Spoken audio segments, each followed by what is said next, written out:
Assalamualaikum warahmatullahi wabarakatuh. Om Swastiastu, Namo Buddhaya, Salam Kebajikan. Perkenalkan, nama saya Zausan Mulia Lestari dengan nomor mahasiswa D1A 020541, mahasiswi Fakultas Hukum, Prodi S1 Ilmu Hukum, Universitas Mataram, kelas Hukum Pemerintahan Desa dan Kelurahan E2. Tujuan saya membuat video ini adalah untuk mengikuti ujian tengah semester pada mata kuliah Hukum Pemerintah Desa dan Kelurahan E2 dengan dosen pengampu Bunda Adityanini Rizky Apriliana SHMH. Baik, di sini ada beberapa poin yang akan saya sampaikan, yaitu terkait struktur organisasi pemerintahan desa, tata kelola tugas pokok dan fungsi pemerintahan desa, jenis-jenis desa. Yang pertama yaitu tentang struktur organisasi pemerintahan desa, yaitu apa itu organisasi? Organisasi merupakan wadah atau tempat untuk berkumpul, bekerja sama secara sistematis, terpimpin, terkendali, terencana, rasional dalam memanfaatkan segala sumber daya baik dengan metode, material, lingkungan, dan uang serta sarana dan prasarana dan lain sebagainya dengan efisien dan efektif untuk bisa mencapai tujuan organisasi. Lalu, apa itu tujuan organisasi? Tujuan organisasi yang pertama yaitu mencapai, merealisasikan keinginan atau cita-cita bersama dari setiap anggota organisasi. Yang kedua yaitu mendapat keuntungan dan penghasilan bersama. Yang ketiga, mengatasi keterbatasan mandiri dan kemampuan pribadi untuk mencapai tujuan bersama. Yang keempat, mendapat pengakuan dan penghargaan baik bagi para personel dan organisasinya sendiri. Yang kelima yaitu mendapatkan pengalaman dan interaksi antar anggota dan dengan organisasi lain. Yang keenam yaitu memperoleh hasil akhir pada waktu yang telah ditentukan. Berikutnya yaitu apa itu organisasi di sektor pemerintahan, khususnya di pemerintahan desa. Organisasi pemerintahan desa merupakan lembaga perpanjangan dari pemerintah pusat yang memiliki peran atau strategi untuk mengatur masyarakat yang ada di pedesaan demi mewujudkan pembangunan pemerintah. Poin berikutnya yaitu tata kelola, tugas pokok dan fungsi pemerintahan desa. Tata kelola. Prinsip dasar tata kelola yang baik menurut Daniri pada tahun 2005 ada 5 prinsip dasar yang terkandung dalam Good Corporate Governance atau tata kelola yang baik, di mana 5 prinsip tersebut adalah transparansi, akuntabilitas, responsibilitas, independensi, dan kesetaraan atau kewajaran. Yang secara lebih rinci akan saya sampaikan. Yang pertama yaitu transparansi, yaitu keterbukaan informasi baik dalam proses pengambilan keputusan maupun dalam mengungkapkan informasi. Efek terpenting dari dilaksanakannya prinsip transparansi ini adalah terhindarnya benturan kepentingan atau konflik of interest berbagai pihak dalam manajemen. Yang kedua yaitu akuntabilitas atau accountability adalah bentuk kewajiban mempertanggungjawabkan keberhasilan atau kegagalan pelaksanaan misi organisasi dalam mencapai tujuan dan sasaran yang telah ditetapkan sebelumnya melalui suatu media pertanggungjawaban yang dilaksanakan secara periodik. Yang ketiga ada responsibilitas atau responsibility, yaitu kesesuaian atau kepatuhan dalam pengelolaan lembaga terhadap prinsip korporasi yang sehat serta peraturan perundangan yang berlaku. Yang keempat ada independensi, yaitu suatu keadaan di mana lembaga dikelola secara profesionalitas tanpa benturan kepentingan dan pengaruh atau tekanan dari pihak manapun yang tidak sesuai dengan peraturan perundang-undangan yang berlaku dan prinsip-prinsip korporasi yang sehat. Dan yang kelima, yaitu kewajaran atau fairness, yang secara sederhana dapat didefinisikan sebagai perlakuan yang adil dan setara di dalam memenuhi hak stakeholder yang timbul berdasarkan perjanjian serta peraturan perundangan yang berlaku. Tugas pokok dan fungsi pemerintahan desa ada kepala desa. Kepala desa berkedudukan sebagai kepala pemerintahan desa yang memimpin penyelenggaraan pemerintahan desa. Kepala desa bertugas menyelenggarakan pemerintahan desa, melaksanakan pembangunan desa, pembinaan kemasyarakatan desa, dan pemberdayaan masyarakat desa. Berikutnya ada tugas pokok dan fungsi dari sekretaris desa. Sekretaris desa berkedudukan sebagai unsur pimpinan sekretariat desa yang membantu kepala desa dalam bidang administrasi pemerintahan.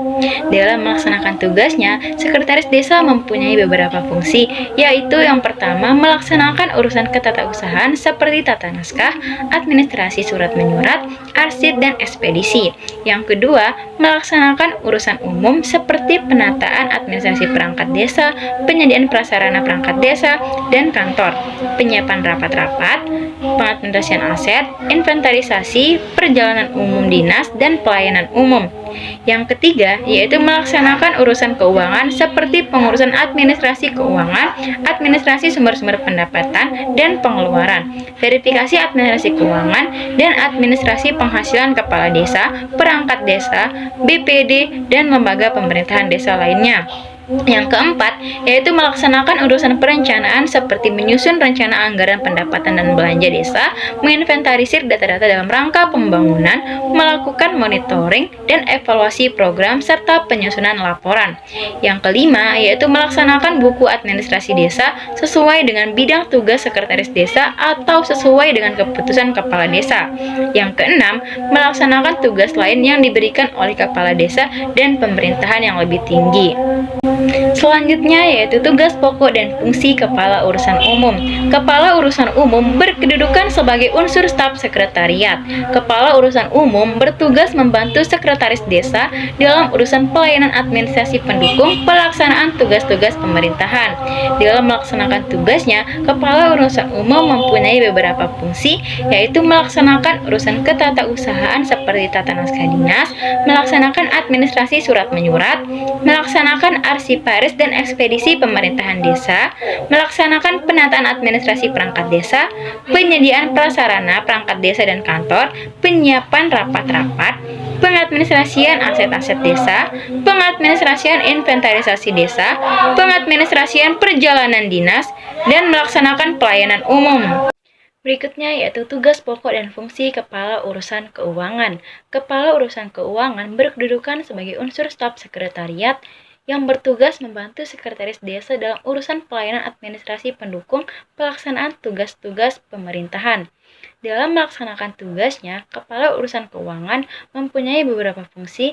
Yang pertama yaitu mengkoordinasikan urusan perencanaan desa, menyusun RAPBD desa, menginventarisir data-data dalam rangka pembangunan desa, melakukan monitoring dan evaluasi program pemerintahan desa, menyusun rencana pembangunan jangka menengah desa atau RPJM desa, dan rencana kerja pemerintah desa atau RKP desa, menyusun laporan kegiatan desa, dan melaksanakan tugas-tugas kedinasan lain yang diberikan oleh atasan. Selanjutnya yaitu tugas pokok dan fungsi Kepala Urusan Perencanaan. Kepala Urusan Perencanaan berkedudukan sebagai unsur staf sekretariat yang bertugas membantu Sekretaris Desa dalam urusan pelayanan administrasi pendukung pelaksanaan tugas-tugas pemerintahan. Dalam melaksanakan tugasnya, Kepala Urusan Perencanaan mempunyai beberapa fungsi. Yang pertama, yaitu mengkoordinasikan urusan perencanaan desa, menyusun RPBD desa, menginventarisir data-data dalam rangka pembangunan desa, melakukan monitoring dan evaluasi program pemerintahan desa, menyusun rencana pembangunan jangka menengah desa atau RPJM desa dan rencana kerja pemerintah desa atau RKP desa, menyusun laporan kegiatan desa, melaksanakan tugas-tugas kedinasan lain yang diberikan oleh atasan. Berikutnya yaitu tugas pokok dan fungsi Kepala Urusan Pemerintahan. Kepala Urusan Pemerintahan berkedudukan sebagai unsur pelaksanaan teknis di bidang pemerintahan. Kepala Urusan Pemerintahan bertugas membantu Kepala Desa sebagai pelaksana tugas operasional di bidang pemerintahan. Dalam melaksanakan tugasnya, ia mempunyai beberapa fungsi, yaitu melaksanakan manajemen tata praja pemerintahan desa, menyusun rancangan regulasi desa, melaksanakan pembinaan masalah pertanahan, melaksanakan pembinaan ketentraman dan ketertiban masyarakat desa, melaksanakan upaya perlindungan masyarakat desa, melaksanakan pembinaan masalah kependudukan, melaksanakan penataan dan pengelolaan wilayah desa, melaksanakan pendataan dan pengelolaan profil desa, dan melaksanakan tugas-tugas kedinasan lain yang diberikan oleh atasannya. Selanjutnya yaitu tugas pokok dan fungsi Kepala Urusan Kesejahteraan. Kepala Urusan Kesejahteraan berkedudukan sebagai unsur pelaksana teknis di bidang kesejahteraan. Kepala Urusan Kesejahteraan bertugas membantu Kepala Desa sebagai pelaksana tugas operasional di bidang kesejahteraan. Dalam melaksanakan tugasnya, Kepala Urusan Kesejahteraan mempunyai beberapa fungsi, yaitu melaksanakan tugas sosialisasi seperti motivasi masyarakat di bidang sosial budaya, melaksanakan tugas sosialisasi serta motivasi masyarakat di bidang ekonomi, melaksanakan tugas sosialisasi serta motivasi masyarakat di bidang politik, melaksanakan tugas sosialisasi serta motivasi masyarakat di bidang lingkungan hidup, melaksanakan tugas sosialisasi serta motivasi masyarakat di bidang pemberdayaan keluarga, melaksanakan tugas sosialisasi serta motivasi masyarakat di bidang pemuda, olahraga, dan karang taruna. Dan ia juga melaksanakan tugas-tugas kedinasan lain yang diberikan oleh atasannya. Berikutnya yaitu tugas pokok dan fungsi Kepala Urusan Pelayanan. Kepala Urusan Pelayanan berkedudukan sebagai unsur pelaksana teknis di bidang pelayanan. Kepala Urusan Pelayanan bertugas membantu Kepala Desa sebagai pelaksana tugas operasional di bidang pelayanan. Dalam melaksanakan tugasnya, Kepala Urusan Pelayanan mempunyai beberapa fungsi, yaitu melaksanakan penyuluhan dan motivasi terhadap pelaksanaan hak dan kewajiban masyarakat desa, meningkatkan upaya partisipasi masyarakat desa, melaksanakan pelestarian nilai sosial budaya masyarakat desa, melaksanakan pelestarian nilai sosial budaya, keagamaan, dan ketenagakerjaan masyarakat desa, melaksanakan pekerjaan teknis pelayanan nikah, talak, cerai, dan rujuk, melaksanakan pekerjaan teknis urusan kelahiran dan kematian, melaksanakan pembangunan prasarana dan sarana pedesaan, melaksanakan pembangunan di bidang pendidikan, dan melaksanakan pembangunan di bidang kesehatan. Yang terakhir yaitu tugas pokok dan fungsi Kepala Wilayah Pemerintahan Desa atau Kepala Dusun. Kepala Dusun berkedudukan sebagai unsur satuan tugas kewilayahan yang bertugas membantu Kepala Desa di dalam melaksanakan tugasnya di wilayahnya. Untuk melaksanakan tugas, sebagaimana dimaksud pada ayat 2, Kepala Dusun memiliki fungsi yaitu pembinaan ketentraman dan ketertiban, pelaksanaan upaya pelindungan masyarakat, mobilitas kependudukan, dan penataan dan pengelolaan wilayah. Mengawasi pelaksanaan pembangunan di wilayahnya, melaksanakan pembinaan kemasyarakatan dalam meningkatkan kemampuan dan kesadaran masyarakat dalam menjaga lingkungannya, melakukan upaya-upaya pemberdayaan masyarakat dalam menunjang kelancaran penyelenggaraan pemerintahan dan pembangunan.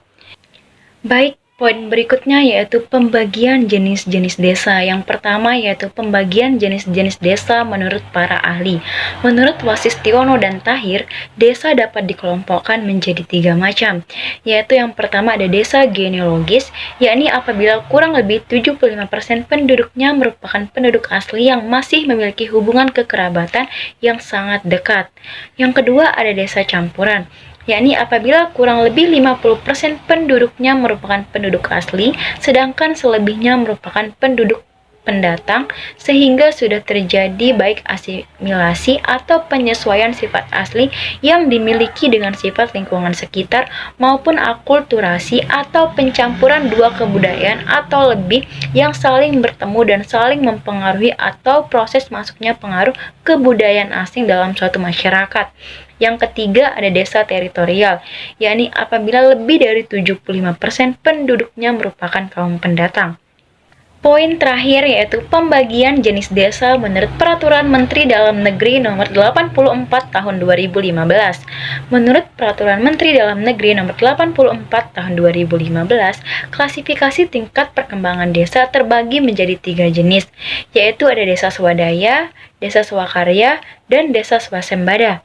Yang pertama yaitu desa swadaya. Desa swadaya adalah desa yang memiliki potensi tertentu tetapi dikelola dengan sebaik-baiknya dengan beberapa ciri, yaitu daerahnya terisolir dengan daerah lainnya, penduduknya jarang, mata pencaharian homogen yang bersifat agraris, bersifat tertutup, masyarakatnya memegang teguh adat, teknologi masih rendah, sarana dan prasarana sangat kurang, Hubungan antar manusia sangat erat dan pengawasan sosial dilakukan oleh keluarga. Yang kedua ada desa swakarya. Desa swakarya adalah peralihan atau transisi dari desa swadaya menuju desa swasembada. Ciri-ciri desa swakarya adalah kebiasaan atau adat istiadat sudah tidak mengikat penuh, sudah mulai mempergunakan alat-alat dan teknologi. Desa swakarya sudah tidak lagi terisolasi lagi walau letaknya jauh dari pusat perekonomian. Telah memiliki tingkat perekonomian, pendidikan, jalur lalu lintas, dan prasarana lain. Jalur lalu lintas antara desa dan kota sudah agak lancar. Yang terakhir yaitu desa swasembada. Desa swasembada adalah desa yang masyarakatnya telah mampu memanfaatkan dan mengembangkan sumber daya alam dan potensinya sesuai dengan kegiatan pembangunan regional. Adapun ciri-ciri dari desa swasembada yaitu kebanyakan berlokasi di ibu kota kecamatan, penduduknya padat-padat, tidak terikat dengan adat istiadat, dan telah memiliki fasilitas-fasilitas yang memadai dan lebih maju dari desa lain, serta partisipasi masyarakatnya juga sudah lebih efektif. Mungkin hanya itu yang dapat saya sampaikan, kurang lebihnya saya mohon maaf. Terima kasih. Wassalamualaikum warahmatullahi wabarakatuh.